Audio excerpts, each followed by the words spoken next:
We're back again. It's NorthstarNews.com for another Around the Table conversation. This is Walter Fields, executive editor of NorthstarNews.com. Hello, everyone. This is Robert Tarver. I'm the attorney and general counsel for NorthstarNews.com. In our last discussion, we really focused on the House Select Committee on the January 6th attack on the United States Capitol. I'm going to continue that discussion because since the last time the committee held another primetime hearing and again just dropped nuggets on America in terms of the degree to which Donald Trump was committed to overthrow the results of the 2020 presidential election. And what I found really fascinating about the last hearing, and where I just have to tip my hat to this committee, it is often hard to imagine what is going on inside the White House. The White House is probably the most protected residence in the country, where we often hear pronouncements from the president. We only see the president during press conferences, but very rarely do we get a glimpse of a presidential day. And so what the hearing did this past week, it gave us a glimpse into what was going on inside the White House on January 6th. The committee literally did almost a minute by minute, hour by hour dissection of what Donald Trump was doing. And this was important to lay the case of a dereliction of duty, that Donald Trump had an opportunity to stop the insurrection that took place at the Capitol, but he chose not to. And it painted a picture of a president who was just so angry that his vice president didn't do what he wanted him to do, which was basically defy the Constitution, that he just sat in the dining room, the personal dining room near the Oval Office, and stewed and actually egged on the insurrectionists, paying no attention to the harm that could be caused to the vice president or members of Congress. So I just thought this last hearing, all of the hearings have been just incredible and telling. But this last hearing, I think, really painted the picture for America of this unhinged man who would go to any extreme to hold on to power. Well, you know, it's interesting because the committee chose the catchphrase dereliction of duty. I actually think that was the wrong term to actually use, because this was not a dereliction of duty from what they proved. It's not that Donald Trump failed to act, which is generally what the dereliction of duty is, but it's that he chose specifically not to act. And it's important, I think, to make the difference. Certainly from a legal perspective, it's important to make the difference. He had a choice here. And it's not as if he just was oh, I'm asleep at the wheel. I don't want to, I don't know what's happening here. He knew at every turn what was happening. He knew and understood that there were individuals with weapons. He knew and understood that they were going to the Capitol ostensibly for violence. He knew and understood that was a big risk. He knew and understood that Mike Pence was in danger. And at every turn, when he had the opportunity to intervene and do something about it, he made the conscious choice not to do that. And that's what's so egregious about this whole thing. People who are talking about Donald Trump's bid for a second term in presidency, can you imagine what that would look like if he gets away with this thing? I mean, you talk about someone who really has absolutely no concern for the guardrails that we've set up over the years for the rule of law. Absolutely. And I think the reason why the committee deemed it a dereliction of duty, I think Benny Thompson, Congressman Thompson, the chair, has been careful not to overextend the authority of this congressional committee. I think he's painted a picture within the confines of congressional duty, and he is very careful not to step into the legal realm. But what I think they did was, I think they painted a strong enough picture to say to the Justice Department, as a congressional committee, we have deemed this to be a dereliction of duty accordance to the Constitution. But as a Department of Justice, you need to understand that, as you just described, it's beyond dereliction of duty. Here is a president who simply chose not to. He watched this thing unfold on a television set. And one of the most amazing things that this committee did, man, I tell you, I don't know who does the graphics for this committee, but when they showed him sitting in the dining room watching the Fox News channel on the TV set, when they did that, and they actually had the video on the Fox News channel from that day in this graphic. Yeah. I said, oh my goodness. And so they really showed you that here was a man who was so obsessed with his own desire to maintain power. The only thing he could do is sit there and send out angry tweets, never called for any additional security backup, never called the FBI, never called the National Guard, never called the military. What did he do? He sent out a tweet expressing his anger that Vice President Trump let him down. And the other brilliant thing that the committee did was they tied the insurrectionists to the directions of the president, because they showed them reading Donald Trump's tweets. And one of the insurrectionists mockingly say, well, the president has said, stand with the Capitol Hill police, but he didn't say anything about the members of Congress. In other words, we can hurt the members of Congress, we can hurt the vice president, but we need to support the police. Well, turns out they regarded both of those things, right? Yes. They didn't even pay attention to any of that. And to show the connection of how these people were truly following the direction of Donald Trump. This was his rally. This was his mob. They were on every word that he tweeted out and said that day. And all during the time that he's sitting in this dining room, he's got staff who are trying to tell him, you need to speak up and tell folks to go home, to stop this. He ignored his White House counsel, Pat Cipollone.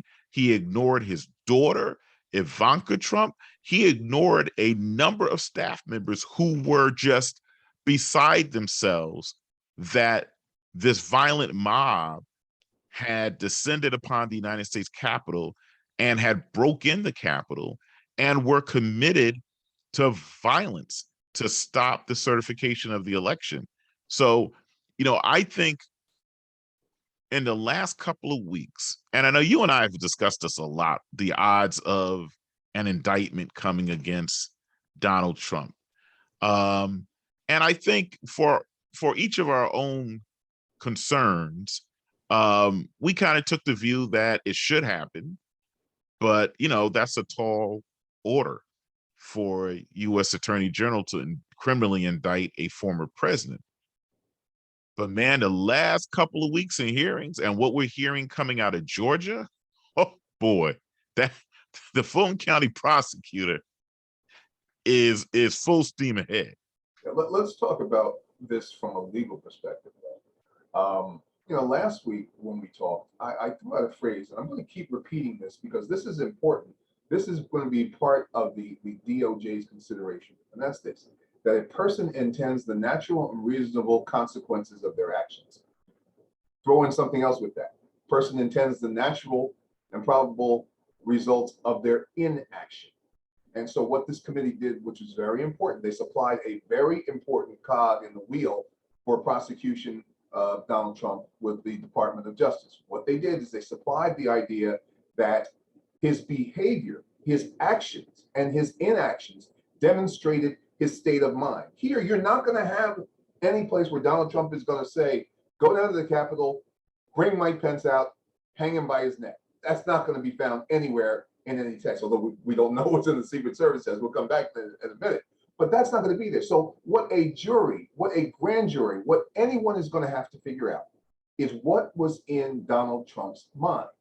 And that can only be determined by the circumstances that you see and the actions and inactions that you observe. Here, if he had wanted to put a stop to this, as you said, your son, your daughter, the people who are closest to you, have been with you all of your life, are telling you, shut this thing down. Sean Hannity, the person you idolize and the person who is a consigliere to you, is telling you, shut this thing down.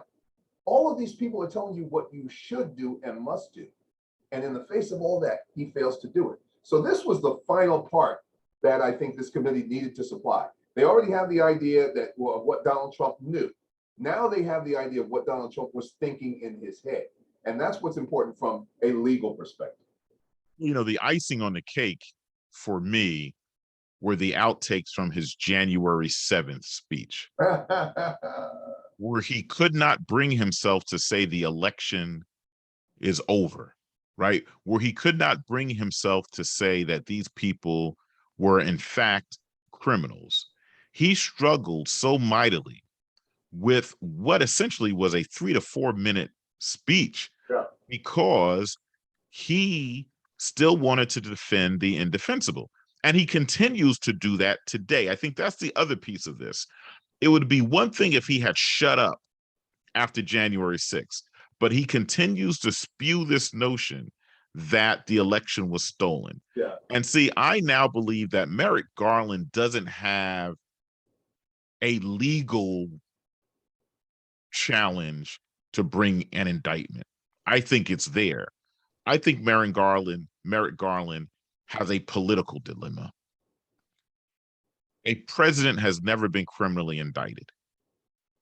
We're living in an atmosphere of violence. And I think what is probably weighing on the Department of Justice is we can indict Donald Trump, but what will that trigger? Will that trigger an assault at the state level, like we saw in Michigan? Will that trigger another attack on Congress? Will it just trigger attacks against innocent civilians across the country by extremist groups that are allied with Donald Trump? I really believe that is weighing on the Department of Justice right now, because what we don't know and what we may never know, we know a little bit of it because we know that certain members of this House Select Committee have received death threats.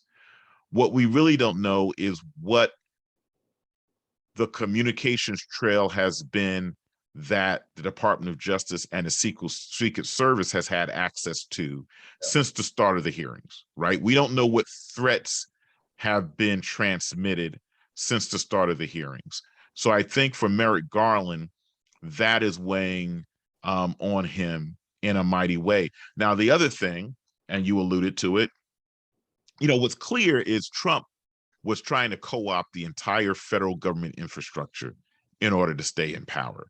He bought into the White House sort of a shadow cabinet that would be his yes department against the advice of his staff. And that's people like Rudy Giuliani and Sidney Powell, Michael Flynn, you know, all the extremists out there. But we now know that what is considered to be the most elite protective force of any government leader in the world, the United States Secret Service, inexplicably deleted text messages from January 5th and January 6th, knowing that they had been asked to provide those texts. And so you look at that, and then you put together Trump's irate reaction in his vehicle on January 6th, when the Secret Service told him they have to go back to the White House and they can't take him to the Capitol. And you wonder how much influence Donald Trump had on the United States Secret Service. Well, I'm not even sure. I'm not even sure that's a wonder. I think it's pretty clear how much influence he had. You know, he did something that was unprecedented. What he did was he took a member of the Secret Service and made that member of the Secret Service his chief of staff. Didn't separate him from the Secret Service, kept him on the Secret Service, but had him holding dual titles, which is unprecedented, unreasonable, and unrealistic, if you really think about it. the duties are entirely different. The Secret Service duties are not strictly to the president, they are to the country. And we talked about all the duties that Treasury and the Secret Service has had over the years. I mean, they're much more expansive than the president. But now you've taken this one gentleman and you basically, made this a very schizoid, schizophrenic type situation. He doesn't know who he's supposed to serve, or perhaps he does know who he's supposed to serve, and that's Donald Trump. So I just think that this is something out of a 1960s and 70s spy movie where you turn around and everyone is compromised and you don't know how high the level of rot goes. We really don't know, because the Secret Service here, those are the people who are closest to the president, as we know, in government. If we can't depend on them to be honest about what was going on with the president, and moreover, as you suggested, if we can't depend on their integrity to say that they are doing something that is wholly consistent with the Constitution and being lawful and not being rogue like Donald Trump, we're in big, big trouble. We're in huge trouble. And the when you look at how Donald Trump operated, so he treated the Secret Service as his personal police, just like he was treating the U.S. Attorney General as his personal counsel. And he was the Army too, the military. Yes, and the military. Exactly. He was privatizing government institutions for his own personal benefit. Now, juxtapose that against what we heard about Vice President Pence's security detail on January 6th, and how they were so afraid because they saw what was unfolding in the Capitol building that some of them were texting home and basically saying their goodbyes. They thought they were going to die and making phone calls. You know what that took me back to? That took me back to, you remember 9/11? Yes. Remember people who were stuck there and knew that they were going to die, or had a very good understanding and belief they were going to die. And that's the first thing you do when you get to that situation. That should let everyone know just how grave, how desperate that situation was. And people want to act like, oh, what did they say? It was just a group of patriots gathering for a protest. No. Oh no. And when you saw the video, and we saw a video that we had never viewed before in the last committee hearing. So they showed the shot of the vice president's security detail looking out the door and realizing that the only thing that stood between the vice president and the insurrectionists were a thin line of Capitol Hill police officers. Yeah. And then all of a sudden smoke filled that area and they didn't know what was going on. And so they were trying to calculate, do we have enough time to get the vice president out of here to someplace safe? And look, I am no Mike Pence fan, but the imagery, and we're going to see it in Mike Pence presidential campaign commercials, trust me, the imagery of him in the bowels of the United States Capitol building. And if you've never been in that building, it is one of the most massive structures we have in this country. They had him deep down and looked like some underground loading dock. And he's on the phone. Yeah. He's trying to make calls to get help. He's trying to call the National Guard. He's trying to call, the secret. He was more presidential in that moment than the president who was sitting in the White House. We're going to see General Milley. Remember, General Milley was on there. And General absolutely. Talked about how much in charge he was, and just think about that. In the face of all that terror and fear, Mike Pence stood up. So he's at least got something to work with. But you know what? Since we're talking about fear and terror, let's talk about your favorite senator, Mr. Hawley, or as you come to call him, Mr. Hawlin. Hauling ass Hawley. Hauling ass Hawley. This guy who is pretty much like Mr. Pro-Trump on Capitol Hill.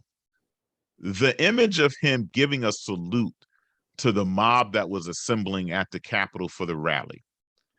And then the video of him running for dear life when the mob had infiltrated the building. There can be no better contrast of hypocrisy, right? You want to be the champion of this extreme and violent movement, but when your folks come in the building, you the first one to haul an ass out. Yeah. And I think that little snippet, I think it was important for the American public to see, because these folks have cast themselves as patriots when they're nothing but cowards. You know, you have this guy who's been talking all this tough guy rhetoric. You know, he's Mr. Everything Donald Trump. Well, if that's the case, why didn't you just hang back and wait for your folks? You know, if there's one more image I would like to have seen in that sequence, we saw him throwing up the power sign. You don't know that about power, first and foremost. Yes. He's throwing up a power fist. And then we see him running like a coward. But the very next thing that we should have seen him doing is, remember, he is the first one on the Senate floor who stood up with the objection. Yes. And that's what we should have seen in a sandwich, you know, bravado, fear, and bravado again. When it's all safe, that's the way he acts. But when it comes down to personal safety, you know, he's a coward. And quite frankly, that's what most of these gentlemen have been on the Republican side, and many still remain a coward because they're afraid to face not just the danger, but they're afraid to face Donald Trump, who represents a clear and present danger to the United States. Well, I think that's why it was also important for them to include the clip that we never saw before of Mitch McConnell, right, and Chuck Schumer and Nancy Pelosi when they were gathered in the room, and Mitch McConnell said, "We're not going to let these people stop this proceeding." So McConnell was like, we're going to do what we're supposed to do according to law.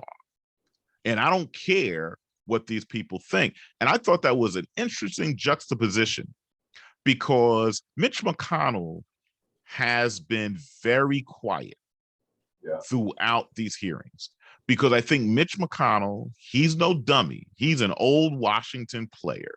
He knows he doesn't have that much time left in the United States Senate, may not have that much time left on the face of this earth. And I think what McConnell is trying to do right now is to give this committee running room, because he sees what's at the end of this. Yeah. And so in the last week, what have we witnessed? The New York Post, a Rupert Murdoch newspaper, came out and said, we cannot allow Donald Trump to run again for president. The Wall Street Journal, a Rupert Murdoch paper, came out with a strong editorial condemning Donald Trump. We're beginning to see establishment conservatives try to put some space between themselves and Donald Trump. And I thought, it's too late. It's too it is too late. But it is an important development, because by doing that, they may give the Department of Justice enough breathing room to do what it needs to do, because now you don't have to worry about the legitimate press. Even though we don't like the New York Post, it's considered to be a legitimate newspaper, and the Wall Street Journal, if they're not harping on Donald Trump's lie about a fraudulent election, that really isolates Trumpists and Trump supporters. But as far as I'm concerned, they are isolated and proud of their isolation. They are proud to live in that bubble of Trump. Absolutely. That's what the fear has to be. The fear has to be that all of these so-called mainstream legitimate conservatives have waited so long to inject themselves into the process that they no longer have a real voice amongst the rank and file Republicans. This new MAGA. But that's understood. The political calculation, though, particularly from a journalist perspective, is once those establishment conservatives abandon Donald Trump, you are now free to do what you know you need to do to raise the specter of this man being a criminal. The day will come, if he is indicted, where every major newspaper will support that charge. That I don't think was the case before the hearings. I think the hearings have given the establishment conservatives an opportunity to, because they were afraid to do this before the hearings. They were afraid the New York Post would never have run that editorial. The Wall Street Journal wouldn't have either before the hearings. But these hearings have sort of given establishment conservatives the room to say enough. Yeah. And I think that's going to be enough to give the Department of Justice some comfort in saying, okay, because part of this, look, it might be the law and it might be our legal or criminal justice system, but all of this is political.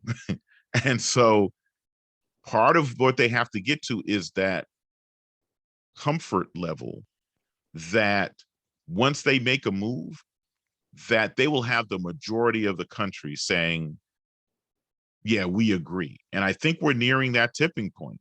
You know, this committee has just been, you know, I just compare it to the Watergate hearings. And the Watergate hearings, I mean, there were some drop the mic moments. But man, this January 6th committee is dropping the mic like every hour of the hearing. It's just like, boom. And we don't know what else they have. You know, they're only sharing with us what they want to share with us. That's true. That's true. I suspect there's some stuff that they're holding on to that if we knew about it right now, we'd be like, oh, okay. Like, case closed. Here's the other thing that people have to understand. There is nothing that prevents the Department of Justice from using evidence from the investigation, grand jury investigation in Georgia, which is being spearheaded by Fani Willis. There's nothing that prevents the Department of Justice from using that type of evidence in a conspiratorial vein with Donald Trump. So people are looking at this as two separate investigations, and they are, but they may not always be, because the United States Department of Justice can very easily access that information and use that as part of a conspiracy. Conspiracy is an agreement to do something that is illegal, and the scope of that conspiracy can be incredibly broad. Here, it's not a stretch to say that the entire idea of disrupting the election includes trying to overturn what happened in Georgia, includes seeking votes that are not there, includes trying to put pressure on and duress on a public official to give info to make changes that are unlawful. So I really think that, you know, we've looked a lot at the January 6th for a long time, but the real money case in my mind and in my estimation is that case down in Georgia, because that district attorney, Fani Willis, is not playing. And you saw this week, she brought in 10 individuals, 10 people who claimed to be electors, but they weren't. So I think those are easy indictments. So you know, a good prosecutor works his or her way up the chain, and I think that's what she's doing. Well, I think that there is a direct link, and I think the prosecutor knows it, and I think the U.S. Justice Department probably knows it too. And I think the most powerful thing that the Fulton County prosecutor is sitting on are those fake electors. Yeah. Because you can tie the notion of presenting fake elector certificates to the count in Congress and how they were trying to influence that count, right? And then you can tie in people who are in Trump's orbit, like Rudy Giuliani and Sidney Powell, to this notion of the fake electors, and Eastman, the attorney, to this notion of fake electors. And people need to realize these weren't people who just simply said, I'm a Trump elector. They signed documents attesting to the fact, certified documents that they were Trump elect, knowing that they were not, right? And so I think that there is a direct tie between the work of the House Select Committee on January 6th and the work of the Fulton County prosecutor, and we're beginning to see this happen. And pretty soon we're going to see that happen. And then I think the whole house of cards begins to tumble. Because when you think about the number of people who were involved in this conspiracy, from Donald Trump to the Rudy Giuliani's, the Eastmans, the Sidney Powells, the Lindsey Michael Graham. Flynn. Yes, Lindsey. I mean, when you think about the scope of this thing and the fact that you have, and here's the beauty of it, it would have been one thing if the Georgia election officials were Democrats. They are Republicans. Yeah. And so you have sitting Republican state officials who have testified under oath about being pressured by Donald Trump. And I don't think there is any back door at this point that Donald Trump can get out of this thing. No, he's just along for the ride at this point. Yes, absolutely. And so, we're going to continue to look at this. And I think the next time that we get around the table and have this conversation, we'll really focus in on Georgia. And Georgia is important because Georgia becomes the prototype for Trump supporters of what they may try in other states. Like, we need to understand that even though the presidential election is a quote unquote a national election, the election is administered through states. And what the MAGA folks have done, and they've done it very quietly because so many people have been focused on the governor's races and the congressional races, they have really focused on Secretary of State races across the country. That's right? The office secretaries of states are those individuals who basically rule the elections and how the elections will turn out, and they oversee the rules of elections. So that's where the real power is. And I think that we're going to wake up. I've already said I think the 2024 elections are going to be a mess, because I think you're going to have people who, when they lose, they will automatically say fraud, and they will attempt to rile up that's why it's important. I didn't believe an indictment would come before the midterms, but it's really important that one comes before the 2024 elections, because a strong message has to be sent to these candidates. Don't you even think about lying about the election results, because if not, we're going to see an election that all hell is going to break loose. Yeah. And it may be the election that truly breaks the backs of this country. This one almost did. But I think if we allow for a repeat, it will. And that's why Donald Trump needs to be in jail by the November 2024 election. Yeah, the only thing that can thwart that, the only thing that can offset it is a massive voter turnout.